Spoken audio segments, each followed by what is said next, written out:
அதிமுக பொதுச் செயலாளரும் சட்டமன்ற எதிர்க்கட்சித் தலைவருமான எடப்பாடி பழனிசாமி அவர்களின் 71வது பிறந்த நாளை முன்னிட்டு குன்றத்தூர் முருகன் கோவிலில் பால்குட ஊர்வலம் மற்றும் பால் அபிஷேகம் நடைபெற்றது.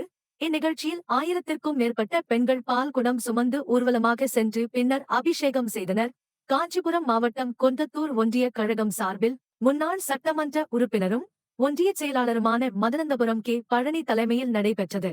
இந்நிகழ்ச்சியில் கழக இலக்கிய அணி செயலாளரும் கழக செய்தி தொடர்பு செயலாளருமான முன்னாள் அமைச்சர் எஸ். வைகைச்செல்வன், மாவட்ட கழக செயலாளரும் முன்னாள் அமைச்சருமான வி. சோமசுந்தரம் மற்றும் வாலாஜாபாத் பா. கணேசன், காஞ்சி பன்னீர் செல்வம், அலெக்சாண்டர் உள்ளிட்ட கட்சி நிர்வாகிகள் பொதுமக்கள் பங்கேற்றனர்.